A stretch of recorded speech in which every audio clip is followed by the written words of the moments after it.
Welcome to another installment of Big Week, Small Week. My name is Peter Brown, and this is episode 2. And a lot has changed in the short time frame of 1 week. Before we jump into that, please like, subscribe, comment, turn bell notifications on, and share this with a friend. That's one way or 5 ways you can really help a YouTube channel grow. And as I've already alluded to, I have all intentions of monetizing this YouTube channel and it becoming one of my income streams. Why? Well, first of all, from a very self perspective, I want to diversify my income streams. I've been a business person for a very long time, straight out of school almost. I've only ever had 2 jobs, and both of them I didn't like. I didn't like being answerable to somebody, and I didn't like having one big customer. And this has really been the theme of the last week, because what I've experienced in this last week is when you have a employer and they are your biggest customer, remember that we are selling our time here, they can either go yay or nay, they can change things, and obviously there are some rights and there are some contracts in place, and there's laws to protect employees, but you have to fight for those rights. And a lot of the time, the discrepancies aren't even worth it. In my circumstance, it was a few $100s, right? That was a commission structure that was agreed to, and then down the track, for reasons that'll be left unsaid, and I'm not wanting to dive really deeply into the negative side of this story, that commission wasn't paid out in full, and it really shocked me. I shouldn't have been shocked, because I knew that this could happen, and that's why I'm more driven than ever to be my own boss and to just own my own shit. Okay, so in this episode, what I wanted to talk about was the origins of Big Week, Small Week, and then touch on what the plans are, because the plans have changed. The plans have changed since last week. So origins of Big Week, Small Week, they actually come from this title for this channel comes from my experience growing up, eldest child, single mum, 4 kids. And I remember we would have a big week and a small week. So on big week, the house would be full of food. And on small week, the house would kind of be just teetering along. The fridge wasn't that full. It was almost empty. We'd have to be rationing food, right? Now, 2 big boys in the same house, two sisters. They weren't big eaters. It was us. Well, actually, they were. They ended up being big eaters. But we felt the effects of that. I certainly felt the effects of that. And to the point where I remember even paying for petrol for mum.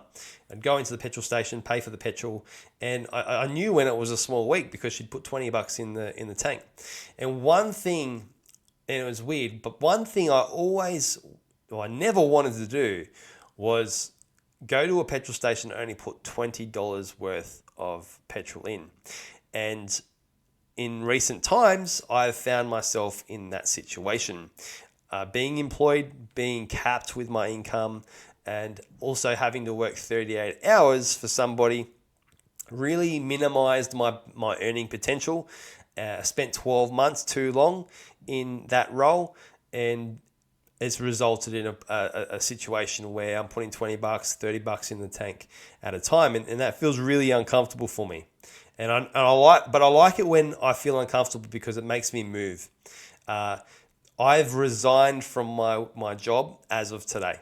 So this is going to be a bit of a moment in history for this channel. Episode 2, I resigned from my job. Episode 1, I had all intentions of building up other income streams to replace that job at the end of the year, but the end of the year has come now. So how has the plan changed? I'm very lucky to have about 2 weeks notice. So I'm going to be earning an income for the next 2 weeks. It has come to a situation where the employer wants to move forward and is quite happy paying me for those 2 weeks. So I've been gifted 2 weeks to really replace that single income stream. So I won't be diving into the drop shipping because at the moment that just doesn't make sense from a time and energy perspective. Potential return, I have other things that I can focus on that can replace that income stream very quickly. One being a face-to-face fitness product. I've got a lot of experience in building up fitness businesses, especially face-to-face. So I'm going to dive straight into that, and I'm going to build a fitness business, an outdoor fitness business. Now I've run outdoor fitness businesses in a one-on-one capacity before, but never in a group. And it might sound weird for someone who has done like outdoor boot camps before.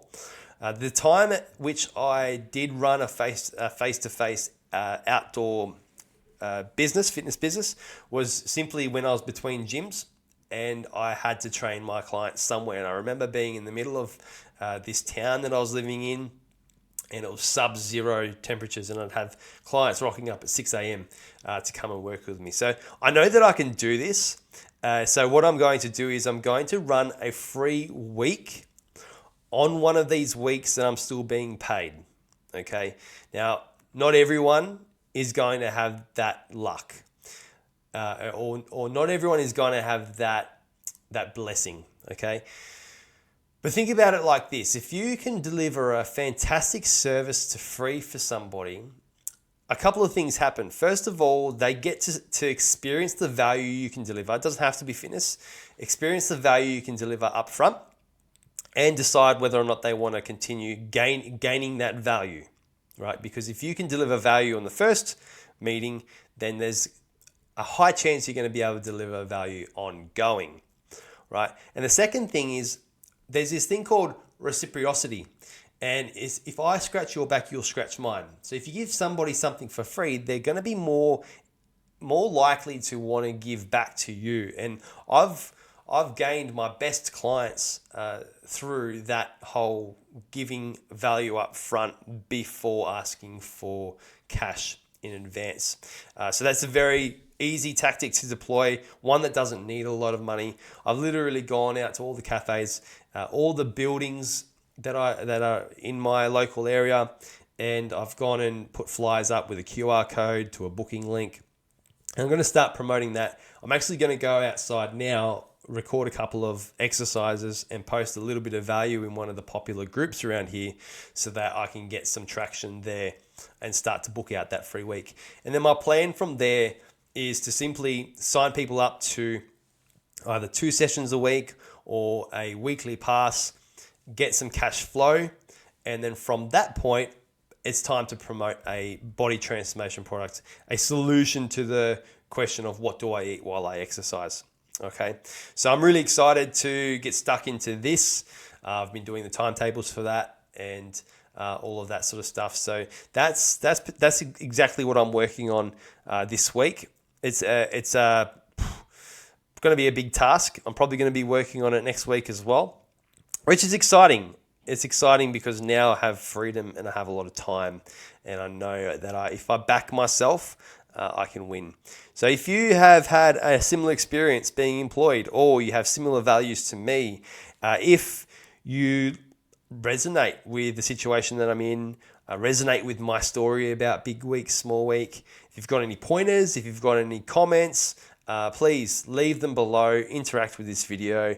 I'm not sure how you came across it, so you might also want to let me know how you came across this video, because I am leaving this to the universe. I am just going to completely leave this to my content will attract the people who vibe with it.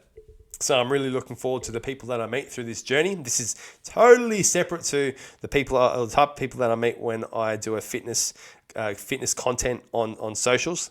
So this is actually really cool, and I'm grateful to have been able to share that with you, share this story with you. Please follow on, and I'll talk to you next week. Bye for now.